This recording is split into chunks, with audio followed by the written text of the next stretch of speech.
Assalamualaikum warahmatullahi wabarakatuh. Bismillah, alhamdulillah, wassalatu wassalamu ala sayyidina Muhammad wa ala alihi wa sahbihi ajmain, amma ba'du. Ashhadu an la ilaha illallah wahdahu la syarikalah wa ashhadu anna Muhammadan abduhu wa rasuluh. Raditu billahi rabba wa bil islami dina wa bi Muhammadin nabiyya wa rasulah. Allahumma irzuqna fahman nabiyyin wa hifdzal mursalin wa ilhamal malaikatil muqarrabin.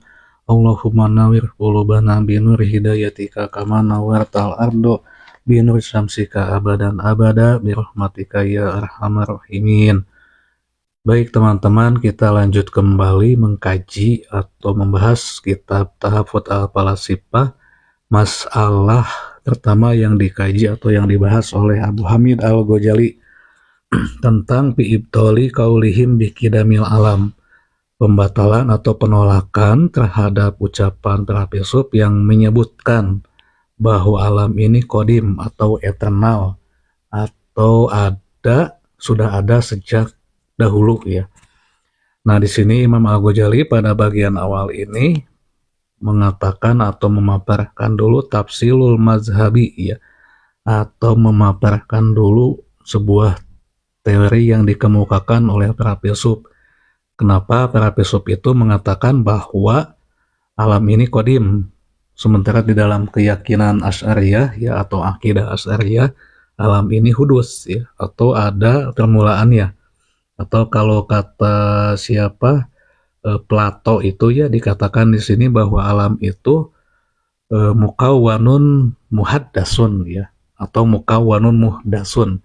Mukawwanun wa muhdasun ya. Mukawwanun itu diciptakan, wa muhdasun dan memang temporal ya. Temporal itu adanya belakangan begitu, atau adanya itu tidak eternal melainkan fana ya. Fana itu ya tidak abadi ya.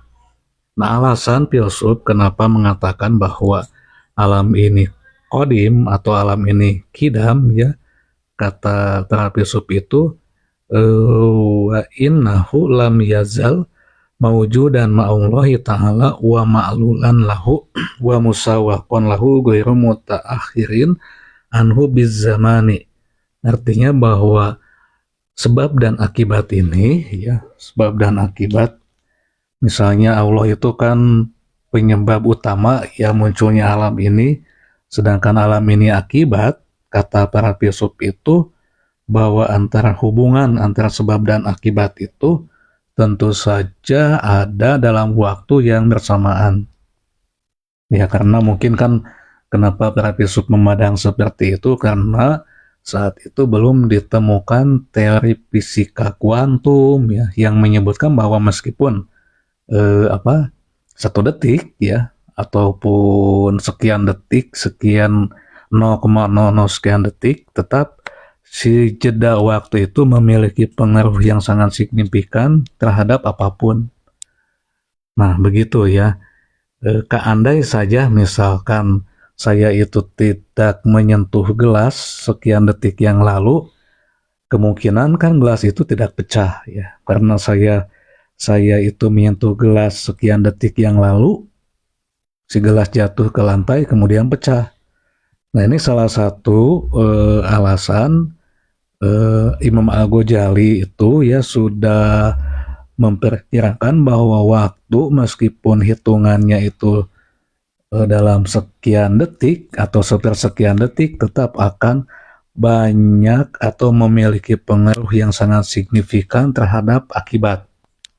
Namun para filsuf itu tidak menjadikan sebab dan akibat itu sesuatu yang sesuai dengan urutan waktu begitu. Jadi sakompet daunkan ya, atau disamakan, karena mereka memiliki alasan begini: musawaqatul ma'luli lil illati wa musaqatun nuri lisyamsi.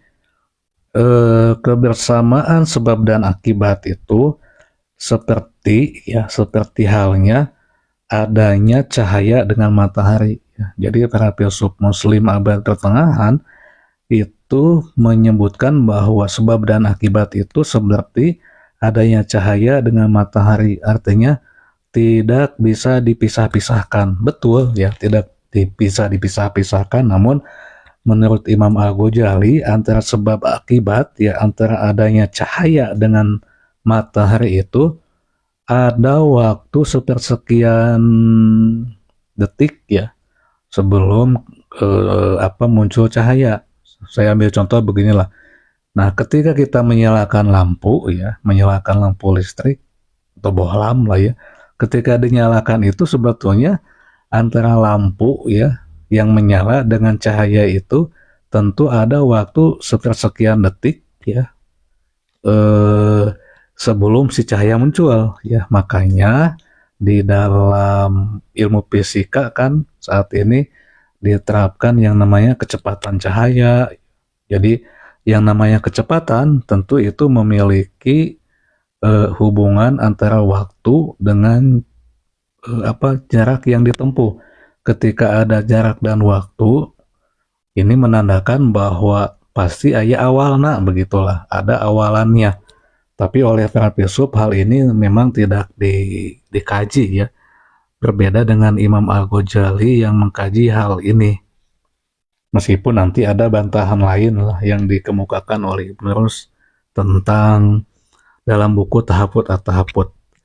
Kemudian kata para filsuf ya sesuai dengan apa yang dikatakan oleh Imam Al-Ghazali, Imam Al-Ghazali menyebutkan bahwa para filsuf ini telah mencatut ya atau menukil ucapan filsuf-filsuf kuno atau di sini disebutnya mutaqaddimin ya, filsuf-filsuf kuno ya atau filsuf jadul seperti Plato, Plotinus dan Galen yang menyebutkan seolah-olah ya Plato itu menyebutkan bahwa alam ini kodim ya, bahwa alam ini eternal. Padahal Plato kata Imam Al-Ghazali mengatakan ini mana wahukia an Aplatuni annahu qala al alamu mukawwanun wa muhdasun.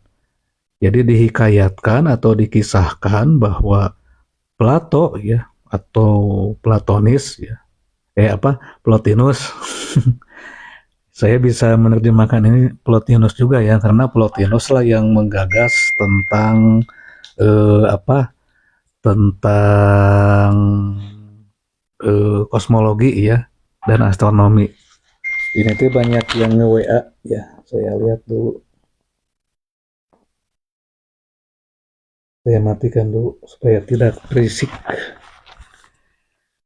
Oke, kita ulangi ya. Wa hukiya an Aflatuni annahu qala al alamu mukawwanun wa muhdasun. Kata Imam Al-Ghazali dikisahkan Plato itu mengatakan al alamu bahwa alam atau alam itu mukawwanun diciptakan wa muhdasun dan temporal ya atau memang sesuatu yang diadakan lebih belakangan ya. Summa minhum, nah kemudian ya para filsuf itu man awala kalamahu wa aba ayyakuna hudusul alami. Para filsuf itu menyebutkan bahwa ucapan Plato ini ya kalamnya Plato ini adalah penolakan terhadap hudusnya alam dan dijadikan sebagai mu'taqidan lahu, dijadikan sebagai pandangan atau suatu ideologi atau suatu akidah atau keyakinan ya. Padahal Plato tidak mengatakan begitu ya. Plato justru mengatakan bahwa alam itu diciptakan dan memang adanya belakangan. Kemudian Galen mengatakan ya bahwa ketika ditanya di sini ma ya'taqiduhu Jalinus Ro'yan, bagaimana pandangan Galen atau keyakinan atau ya pandangan lah gagasan Galen tentang kidamnya alam ya atau kodimnya alam. Galen itu mengatakan atau bersikap ya bukan mengatakan ila tawakufi fi hadhil masalah. Galen itu lebih diam atau mendiamkan atau tidak memberikan komentar apapun terhadap persoalan apakah alam ini kodim atau hudus ya. Jadi Galen itu kan filsuf Yunani abad kedua yang concern terhadap ilmu kedokteran ya. Tetapi ketika ditanya masalah apa metafisika ya, metafisika itu galen ila tawakufi fi hadhil masalah. Galen itu lebih bersikap mendiamkan, tidak tidak mengomentari masalah ini. Wa annahu, dan sesungguhnya Galen lah layandril, tidak mengemukakan al-alamu kodim, bahwa alam ini kodim, au muhdasin, atau alam ini hudus. Jadi Galen bersikap netral ya, karena mungkin karena dia bukan seorang metafisikawan ya, dia hanyalah seorang dokter ya yang lebih fokus ke dalam pembahasan anatomi atau bagian-bagian tubuh manusia. Baik, kita lanjut dengan irodu adil latihim, atau pemaparan argumen ya, argumen Imam Al-Ghazali ini. Kata Imam Al-Ghazali, bismillahirrahmanirrahim, irodu adil latihim lau zahabtu asifu ma nukila anhum fi ma'ridil adillati wa dzukira fil i'tiradi alaihi lasawwadatu fi hadhil mas'alatu al-raqan walakin la khaira fit tatwili fa nahzib min adillatihim ma yajri mujriyat tahakkumi au takhayyuli dhaif fi allazi yahuna ala kulli naziri halahu wa naktasir ala iradi malahu wa qa'a fin nafsi mimma yazuzu ayyan hadho musyakkikan lifuhulin nuzuri fa in tashkika du'afai bi adna sebentar fa in tashkika du'afau fa in tashkika du'afau bi adna khobalim bukan khobal ya, ini khoyalin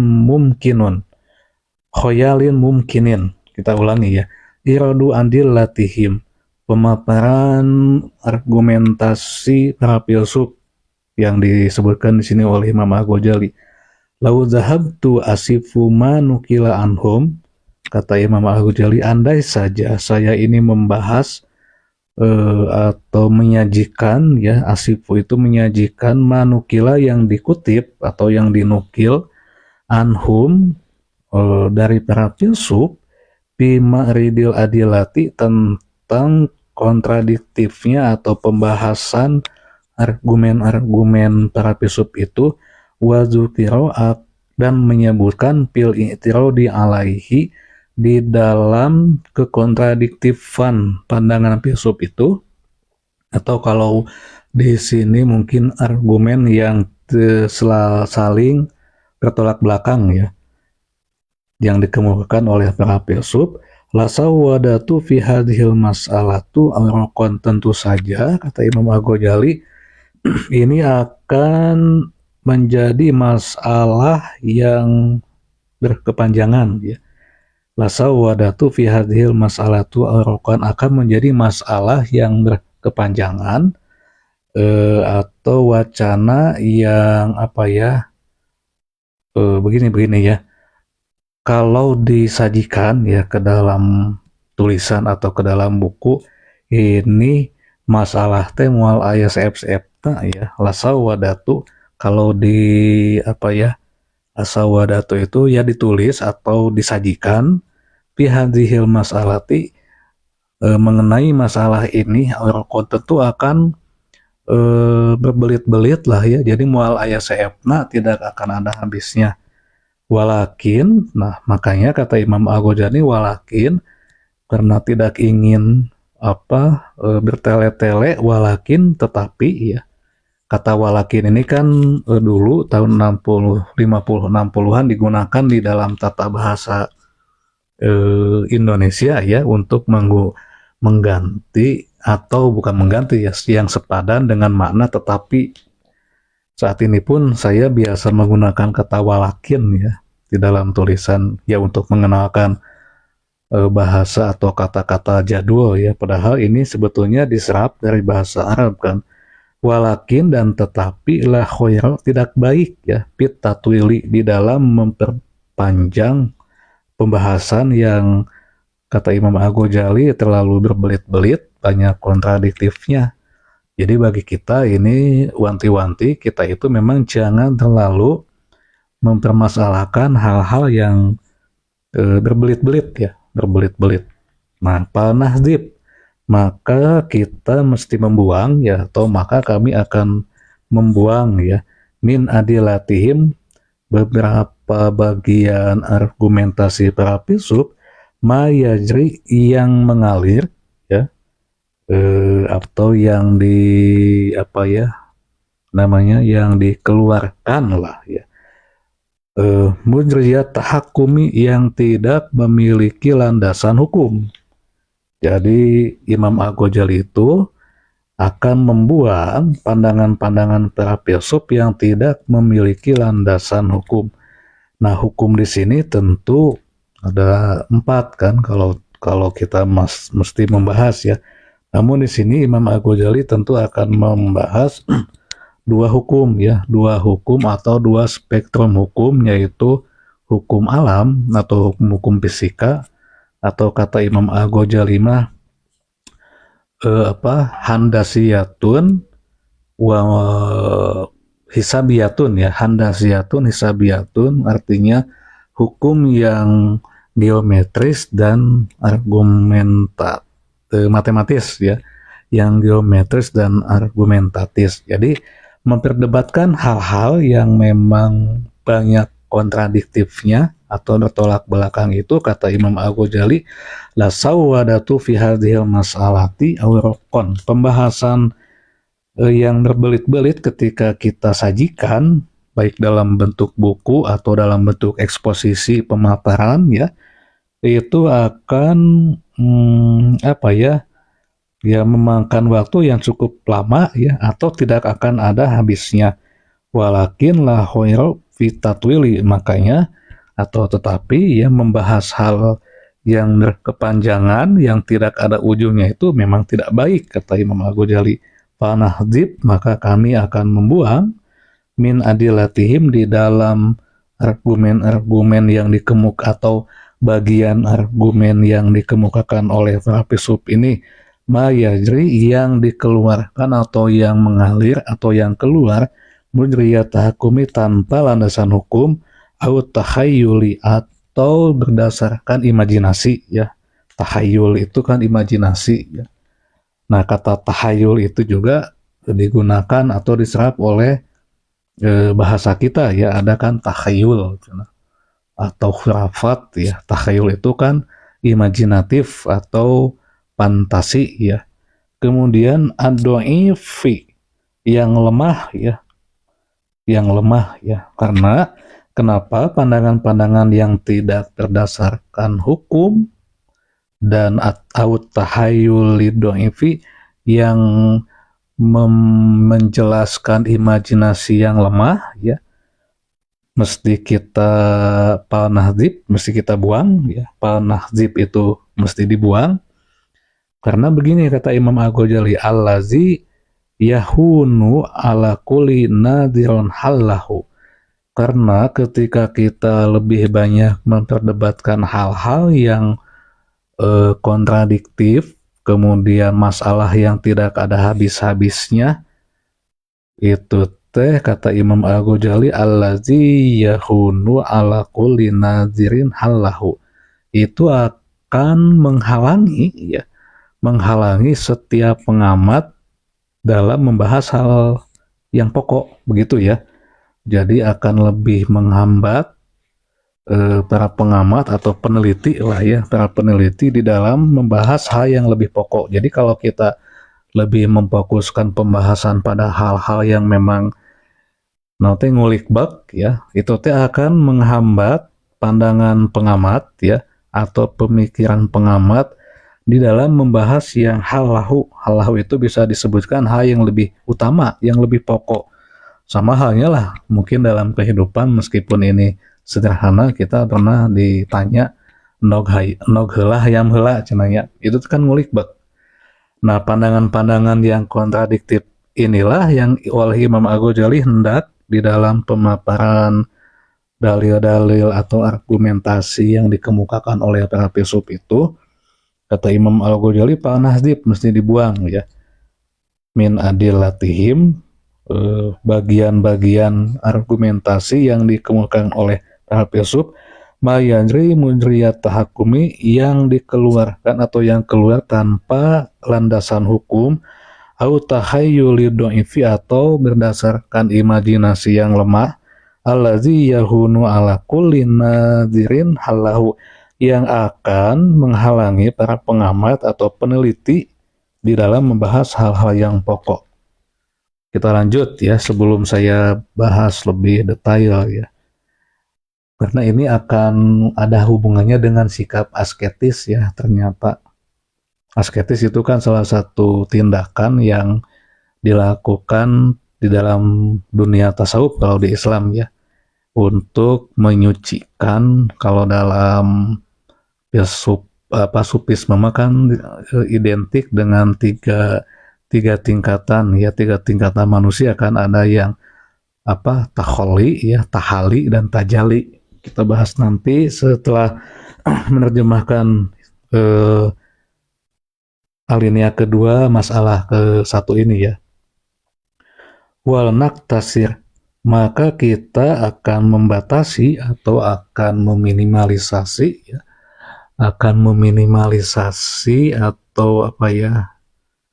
menyederhanakan ya,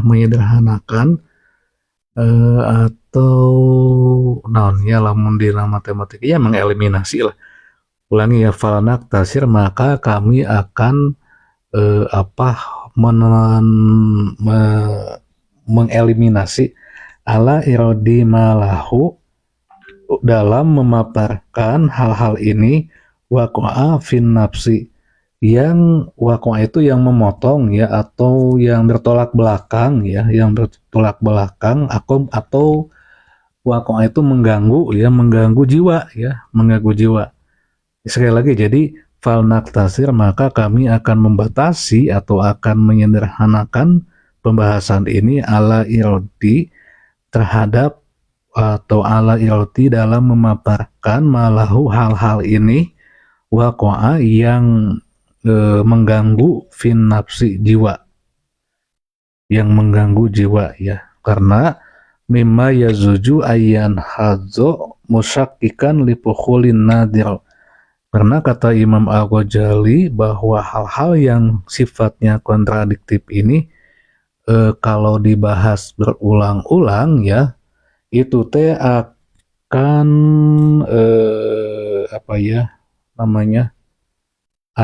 akan menghambat, kemudian itu akan yajuju ayan hadu, mengguncang, atau namunnya lamun bahasa Sunda nama mengguncang itu jadi bakal memberi pengaruh yang sangat signifikan ya, yang memengaruhi secara signifikan ayan hado musyakikan lipuhulin nazoil, terhadap argumen-argumen yang signifikan ya, terhadap argumen-argumen yang signifikan. Jadi kalau misalkan kita terlalu banyak membahas hal-hal yang bolak-balik ya, ataupun kontradiktif, itu kata Imam Al-Ghazali dikhawatirkan itu akan, pertama, allazi yahunu ala kulli nazirin halahu, itu akan menghambat pengamat di dalam membahas hal yang lebih utama atau yang lebih pokok.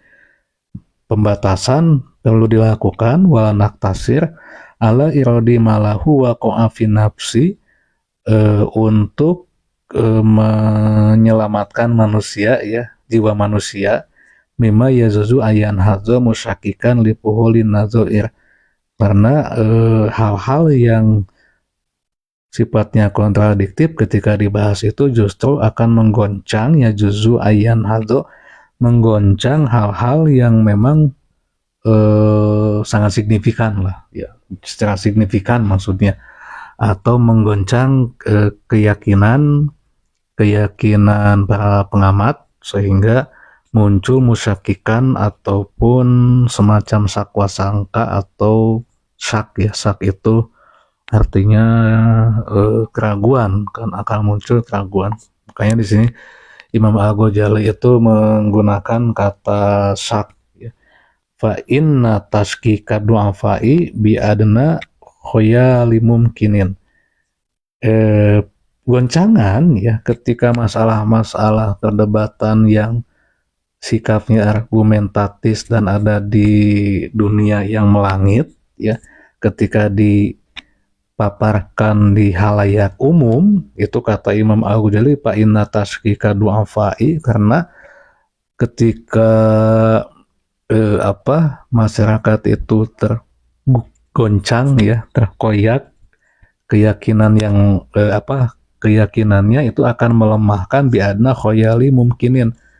Selain melemahkan juga itu akan khoyali mumkinin, akan memperbesar fantasi atau imajinasi liar masyarakat, ya. Makanya Imam Al-Ghazali membatasi bahasan-bahasan yang pelik atau argumentasi yang dikemukakan oleh para filsuf ini yang sifatnya ini nih fi'tirodi, yang memang lebih banyak kontradiktifnya, berbelit-belit, ya, siga endog heula hayam heula, ini contoh kecil, ya.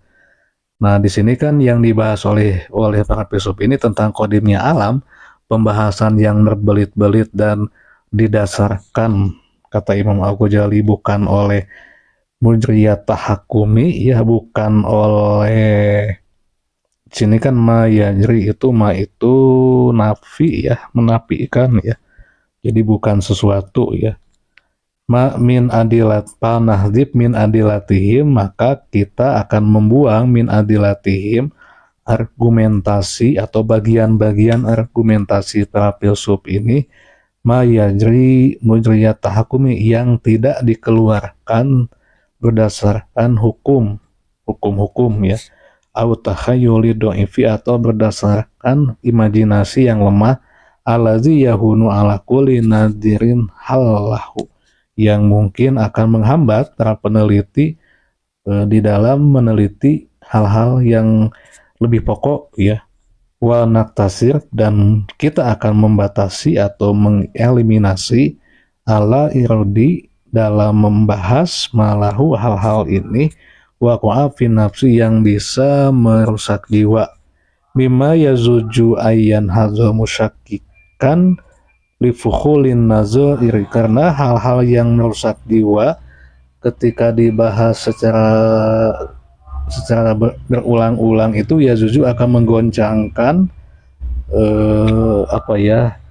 akan menggoncangkan dan akan menimbulkan syak, ya, syak, keraguan, kan. Ya, meskipun kan ilmu pengetahuan itu memang diawali dari sikap meragukan segala sesuatu, ya. Makanya ada dua pandangan. Yang pertama itu kalau di pengetahuan kan seperti apa yang dikatakan oleh René Descartes, ya. Ditulisnya kan René Descartes, bahwa cogito ergo sum, kata Descartes, bahwa saya berpikir maka saya ada. Tapi di samping itu ada juga yang mengatakan dubito ergo sum, ya, artinya bahwa saya meragukan maka saya ada. Atau berbeda dengan keyakinan, ya, bahwa kalau keyakinan kan yakin namanya juga, apalagi kalau sudah hakul yakin, ya. Kalau yakin itu meyakini, kan. Kalau ilmu diawali dengan meragukan segala sesuatu, ya, meragukan segala sesuatu. Nah, di dalam meragukan segala sesuatu itulah lalu muncul yang namanya metode-metode atau langkah-langkah ilmiah, ya, untuk nanti menghasilkan suatu hipotesa. Nah, ketika hipotesa itu sudah diuji berulang-ulang, maka itu akan lebih memantapkan bahwa teori yang dihasilkan itu lebih relevan, ya. Bukannya benar, ya, tapi relevan. Karena kebenaran sebuah teori itu, kata Imam Al-Ghazali juga, hudus, ya. Hudus itu artinya nanti akan muncul lagi teori yang membantah terhadap teori yang dikemukakan ini, begitu, ya. Jadi kalau beda dengan keyakinan, kan, kalau keyakinan mah tanpa menggunakan penelitian yang kata Imam Al-Ghazali itu handasiyatun hisabiyatun pun tanpa melalui penelitian yang matematis ya itu akan langsung yakin ya. Seperti halnya kita kaum beragama yang meyakini akan adanya hari kiamat, kemudian akan adanya ujung alam semesta atau kebangkitan kita nanti setelah meninggal, itu kan ranahnya keyakinan ya. Nah, ketika muncul yang namanya syak ya atau keraguan ya, itu kata Imam Al-Ghazali di sini Imam Al-Ghazali justru memosisikan bahwa sikap syak ini hal yang tepat ya, hal yang tepat sebetulnya kalau kita menggunakan negasi ataupun penyangkalan ya, bahwa mengemukakan hal yang ragu itu adalah suatu hal ketika, nah ini ya penting dicatat, ketika kata Imam Al-Ghazali yajri mudriyat tahakumi, kalau ditolak belakang atau kalau dinegasikan dengan pernyataan sebelumnya ya, berarti yajri mudriyat tahakumi ketika hal-hal itu dikeluarkan berdasarkan hukum yang tepat ya. Atau namun hukum teh dina fisika mah ya hukum kan ada hukum-hukum alam kan, hukum-hukum yang hukum agama ya yang tepat gitu. Jadi kita meragukan sesuatu itu boleh selama si kita itu yang membuat kita ragu itu adalah hukum-hukum yang tepat ya, atau berdasarkan atau berlandaskan hukum, atau tidak didasarkan oleh imajinasi yang lemah. Nah, jadi para filsuf memandang bahwa Imam Al-Ghazali ya, Abu Hamid Al-Ghazali memandang bahwa para filsuf ini lebih banyak mengemukakan pandangan-pandangan kontradiktif yang selain imajinasinya lemah juga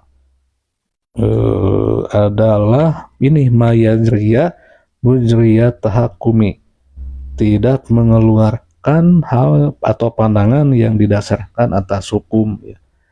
Jadi sekali lagi ya, fa'in tashkika du'afa fa'in tashkika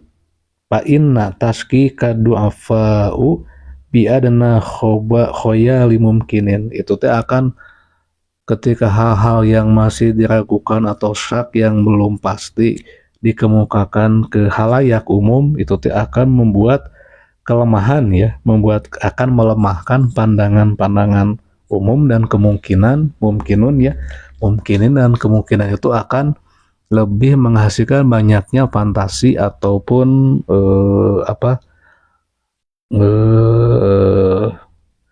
ya menggoncang keyakinan masyarakat umum lah kalau misalkan kita banyak mengemukakan hal-hal yang memang banyak bertolak belakang ya. Nah, jadi Imam Al-Ghazali itu lebih mengkhawatirkan pandangan-pandangan para filsuf yang memang menyebutkan alam ini kodim atau alam ini eternal atau tidak ada atau sudah ada sejak semula, ketika dikemukakan atau ketika dihutbahkan ya, diomongkan ke halayak umum, itu akan membuat halayak menjadi lemah dan akan larut di dalam imajinasi yang lemah begitu.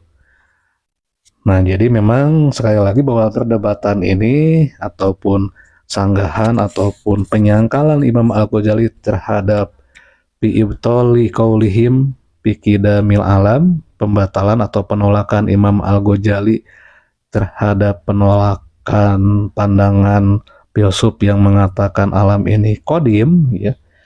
Pertama, Al-Ghazali memaparkan dulu landasan atau rincian pemikiran para filsuf ini.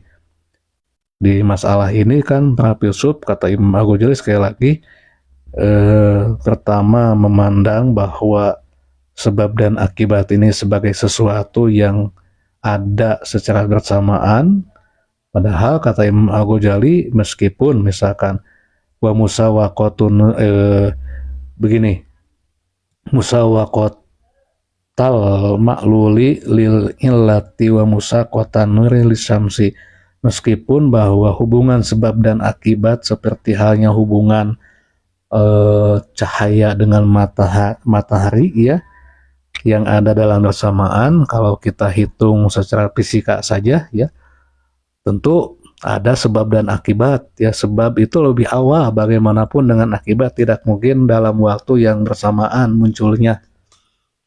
Tentu akan lebih awal penyebab ya. Itu kan alasan yang dikemukakan oleh Imam Al-Ghazali. Kemudian Imam Al-Ghazali juga menyoal tentang tindakan para filsuf yang lebih banyak mengutip atau menukil pandangan-pandangan filsuf jadul atau kaum mutaqaddimin ya, filsuf jadul, ketika para filsuf itu sebetulnya tidak mengatakan seperti yang dinukil oleh filsuf-filsuf abad pertengahan.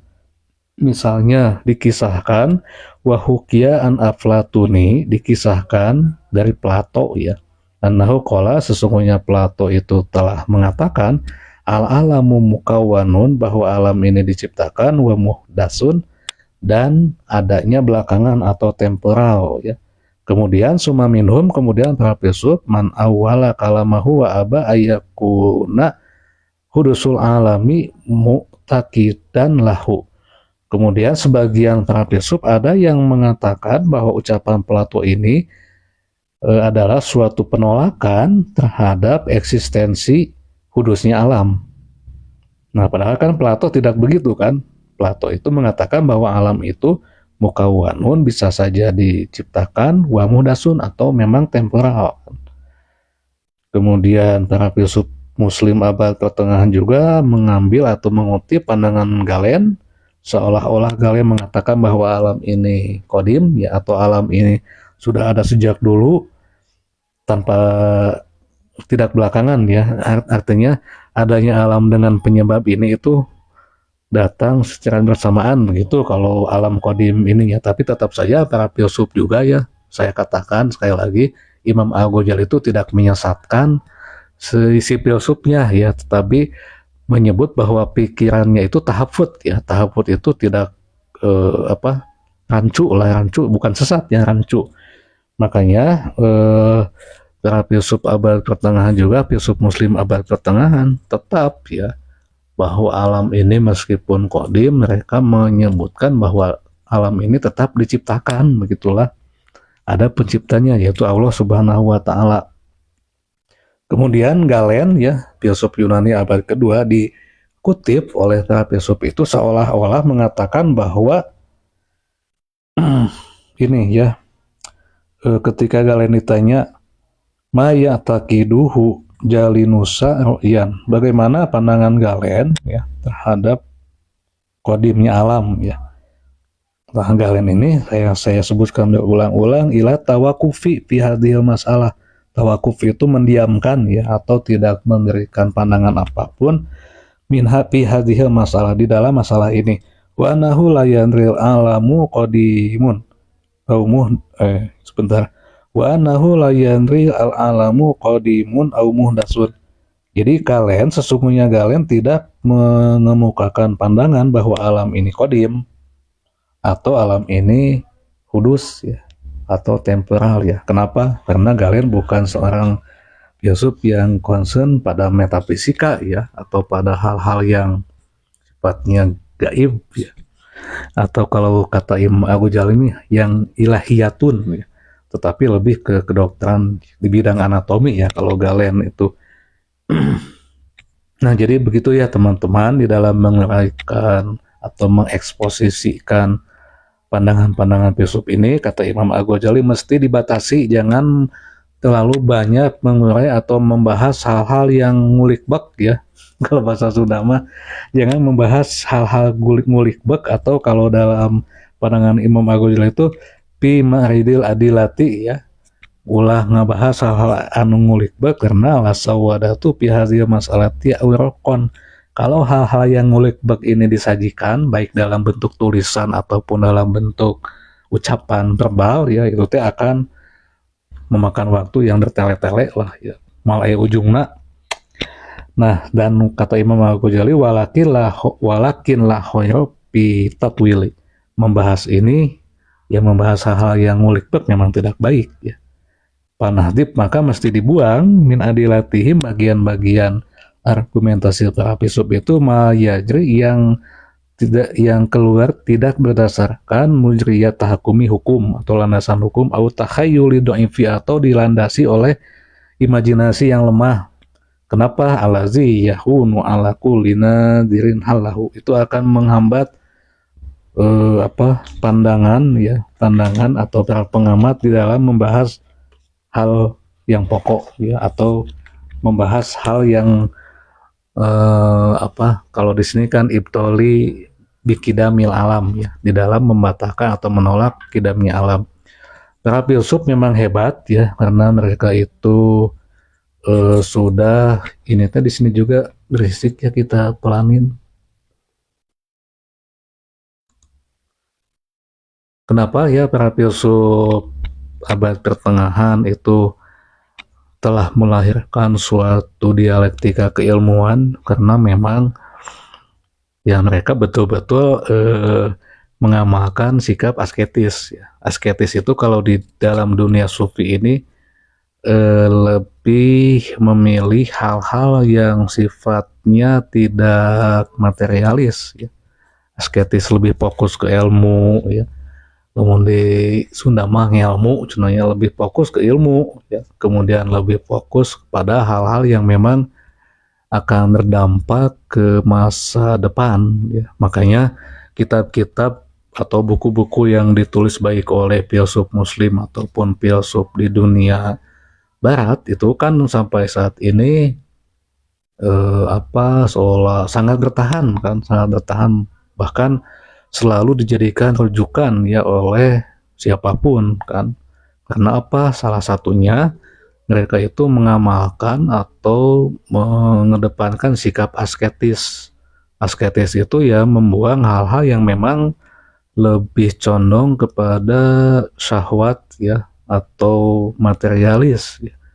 Lihat saja kan, saya ambil contoh lah, jangankan di dunia Islam ya, di dunia barat pun ketika René Descartes ya, René Descartes lah supaya dikenal ya, karena tulisannya René Descartes, pembaca mungkin René Descartes itu selama 10 tahun ya, nih itu mengamalkan sikap asketis dengan banyak mengolah jiwa ya, dan lebih banyak tahanus ya. Kalau di dunia kenabian kan ada tahanus ya, atau ujlah lah.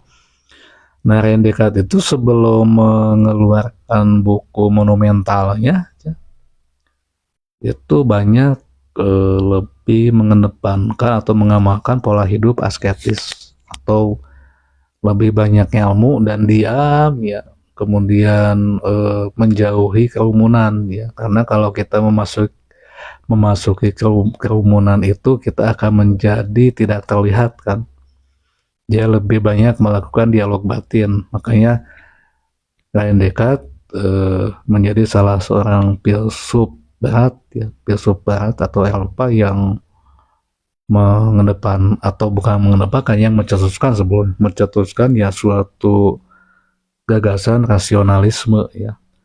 Apalagi di dunia sufi, di dunia Islam ya, banyak sekali para filsuf muslim itu, seperti hanya Imam Al-Ghazali, Ibnu Sina, Al-Farabi, kemudian Al-Kindi ya yang lebih dulu, kemudian Al-Batani, Al-Biruni, itu banyak yang mengedepankan pola hidup asketis, artinya menjauhi hidup-hidup poya-poya kan, atau megah-megah, apalagi memperdebatkan hal-hal yang kata Imam Al-Ghazali fil i'tiradi ya, hal-hal yang mulikbek ya, atau yang saling bertolak belakang. Saat ini kan kita lebih banyak berdebat ya, jangankan hal yang tidak penting sebetulnya ya yang didebatkan oleh kita saat ini, kalau dipandang oleh para filsuf dulu ya, mungkin begini ya, naon sih itu dibahas kan begitu. Makanya Imam Al-Ghazali kata beliau, falnahdib ya, maka kita akan membatasi pembahasan ini ya. Karena apa? Dikhawatirkan pembahasan yang bertele-tele mengenai hal yang tidak penting itu akan menjauhkan kita pengamat ya terhadap hal yang lebih pokok atau bahasan yang dikaji lebih jauhnya, kata Imam Al-Ghazali fa inna taskikal du'afa, yaitu teh akan membuat lemah atau menggoncang ataupun menghasilkan atau memunculkan keraguan bagi publik ya. Ya kita kan saat ini ada perdebatan ya yang saat ini nih masalah DNA kan. Ya masalah DNA itu muncul karena memang disebabkan oleh banyak pandangan yang mengatakan bahwa kelompok kami itu kelompok yang mulia ya, yang paling mulia, bahkan banyak pandangan-pandangan atau ucapan-ucapan yang menyinggung warga pribumi. Dan itu hal yang tidak dibolehkan dalam Islam itu. Islam kan dalilnya pun banyak lah, jelas seperti misalnya begini, ada dalil inna atqakum indallahi yang tentang bahwa bahwa kita itu ditentukan oleh ketakwaannya. Innallahi atqakum yang itu teh saya lupa lagi tuh. Inna akramakum indallahi atqakum. Maaf. Inna akramakum indallahi atqakum. Sesungguhnya kemuliaan kita ya, kemuliaan kalian itu indallahi atqakum, di hadapan Allah atau di pandangan Allah mah ditentukan oleh ketakwaannya, bukan siapa atau kita itu dilahirkan dari apa, dari siapa, kenapa? Karena kita ke dunia ini tidak meminta ya, tidak meminta sebetulnya kita ke dunia ini.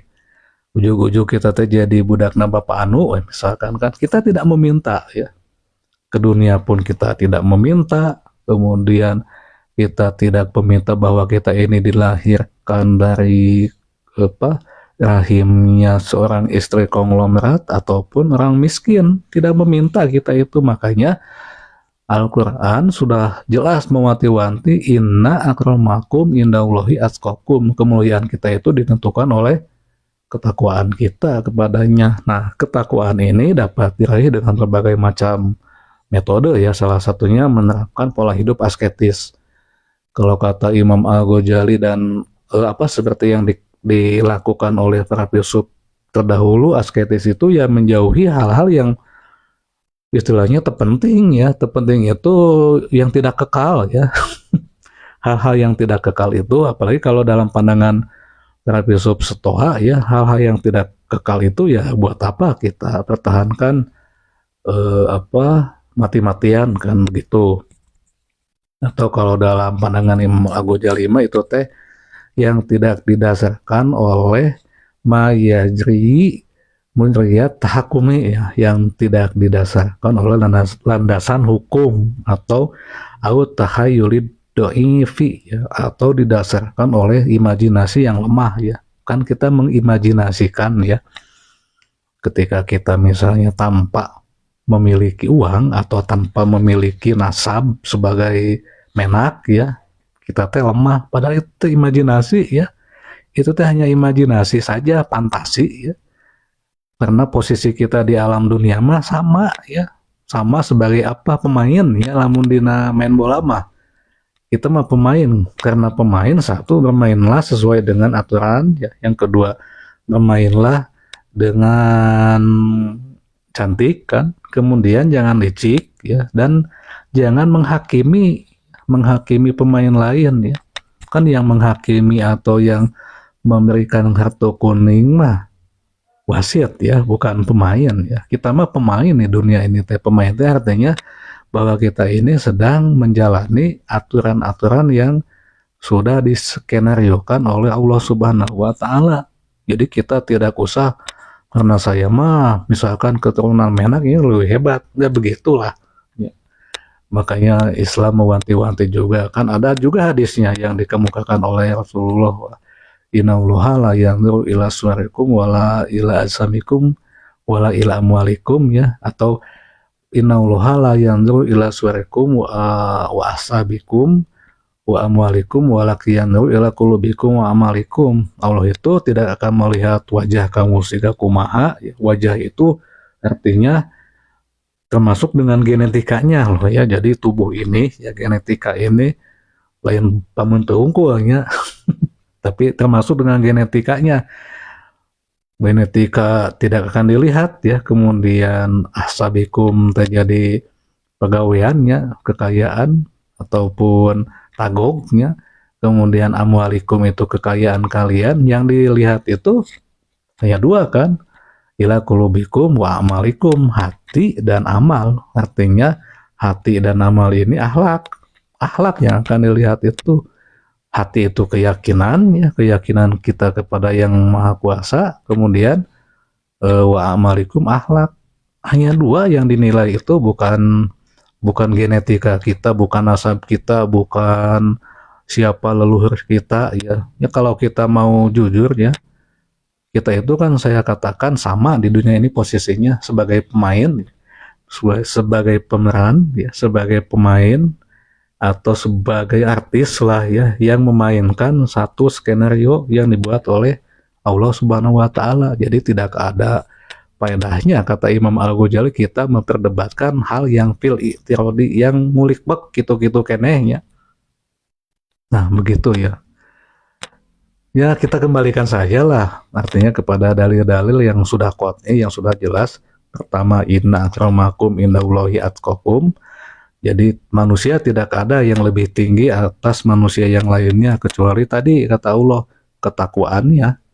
Dan ketakwaan itu ya kudu diomong-omong, saya takwa loh, saya bagi pakai baju takwa cenanya.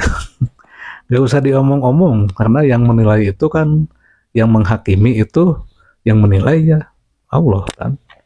Ya tapi ya di dunia memang kira namanya kayak dunia ya. Makanya Imam Al-Ghazali menulis kitab Tahaput ini, karena ada hal-hal yang memang di dunia mah begitu ya. Selain membahas hal-hal yang pokok, kita juga memang saat ini sudah banyak menghilangkan sikap asketis ya. Kita lebih terjebak, termasuk abdinya, terjebak kepada hal-hal yang memang lebih materialistis daripada kita menerapkan laku hidup asketis ya. Kalau nenek moyang kita sampai generasi uyut saja itu masih sangat asketis loh ya. Asketis teh lamun bahasa Sunda nama seetik mahi loba nyesa, kemudian juga tidak mengudag teuing karena hal-hal yang memang tidak kekal di dunia ini. Sebetulnya mana di dunia nu kekal ya. Makanya Imam Al-Ghazali mengatakan bahwa alam ini tidak kodim ya, atau alam ini hudus. Ini menyiratkan bahwa alam ini tidak ada yang kekal di alam ini teh. Jadi kalau kata Gus Dur ya buat apa dipertahankan mati-matian ya hal-hal yang memang tidak kekal. Makanya lebih para filsuf dulu itu lebih mengedepankan sikap asketis.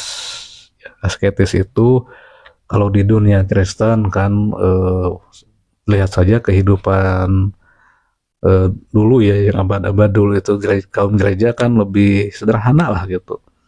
Kemudian apalagi di Buddhisme kan, di Buddhisme itu pakaian pun kan hanya diselendangkan ke sini, kemudian tidak mengonsumsi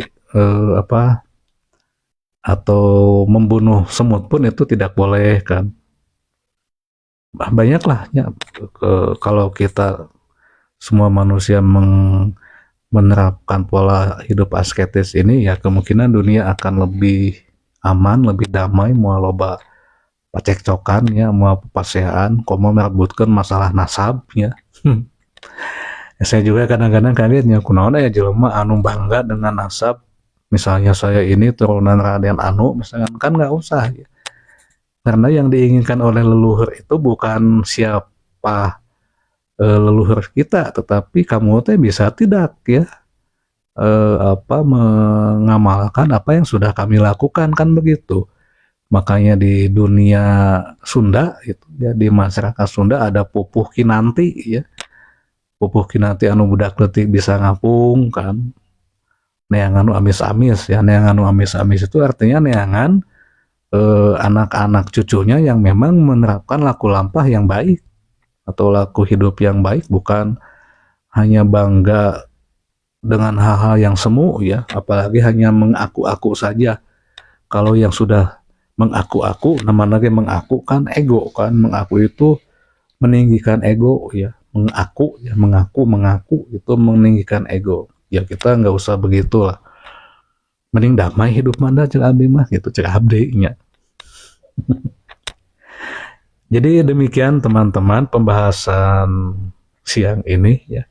Karena malam saya tidak mengupas kitab tahaput, kita bahas yang ini. Intinya kata Imam Al-Ghazali, kita itu janganlah khoiro fitatwil ya, tidak baiklah berdebat-debat panjang masalah-masalah yang ngulik bek eta keneh ya, nogolah ayam heula cenanya, atau onde ya, hal-hal yang ngulik bek itu contoh kecil ya.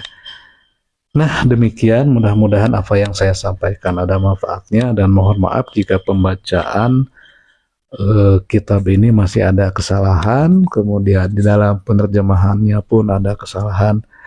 Wallahul muwaffiq ila aqwamit thoriq. Wassalamualaikum warahmatullahi wabarakatuh.